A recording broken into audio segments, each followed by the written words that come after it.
Hello Shiva. Hello Srikanth, welcome to physio chat. So Shiva garu, నేను recent గా నా కామెంట్ సెక్షన్ లో చూస్తున్న అన్ని ఎక్కువ పాపులర్ క్వశ్చన్ ఏంటి అంటే, సార్ బ్యాక్ పెయిన్ అంటే ఏంటి, అసలు రాకుండా ఎలా చూసుకోవాలి, అది వచ్చిందని ఎలా తెలుసుకోవాలి ఏంటి అనే క్వశ్చన్.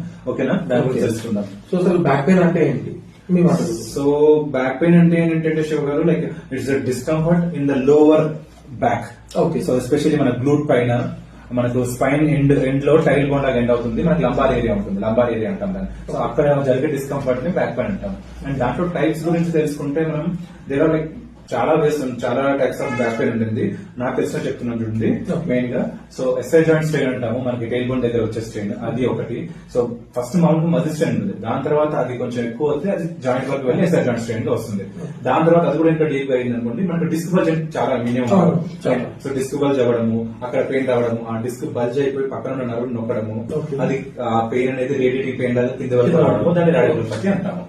సో ఓకే శివ గారు, అసలు దీని సిమ్టమ్స్ ఎలా ఉంటాయి? సిమ్టమ్స్ ఏంటంటే మనకి మార్నింగ్ లేవగానే స్టిఫ్నెస్ ఉంటుందండి బ్యాక్ లో, అండ్ ఎక్కువగా బెండ్ అవ్వనివ్వకపోవడం కానీ, సో మజిల్ టైట్నెస్ కానీ, స్పాజమ్ కానీ, అండ్ లాంగ్ సిట్టింగ్, ఎక్కువసేపు కూర్చోలేము, ఎక్కువసేపు నడవలేము.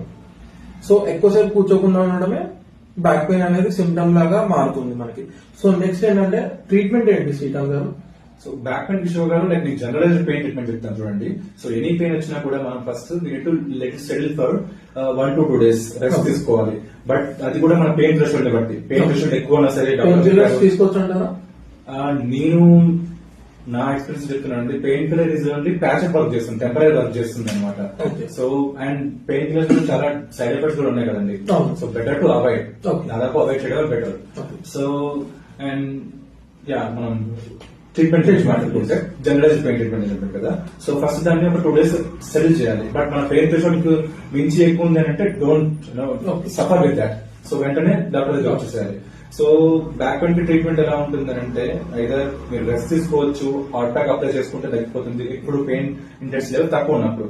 ఎక్కువ పెయిన్ ఇంటెన్స్ అంటే మీరు డాక్టర్ దగ్గరికి వెళ్ళొచ్చు, అతను డాక్టర్ కన్సల్ట్ అయిపోతే అతను చెప్తారు. అండ్ మెయిన్ గా మనకు అది ఎంతవరకు ఉంటుంది డీప్ గా అంటే ఎక్స్రే, ఎంఆర్ఐ తీసుకుంటే తెలిసిపోతుంది.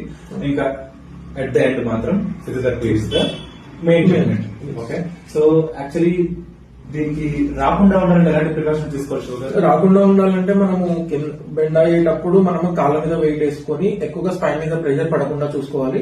అండ్ ఇంకోటి, మనం మార్నింగ్ లేచేటప్పుడు ఎక్కువగా డైరెక్ట్ గా పైకి లేవకుండా సైడ్ కి తిరిగి, ఒకవైపు తిరిగి మెల్లిగా కాలు బయటకు పెట్టేసి లేవాలి. సో ఎక్కువసేపు కూర్చోకుండా, ఎక్కువసేపు లాంగ్ డ్రైవ్ చేయకుండా, అలా మధ్యలో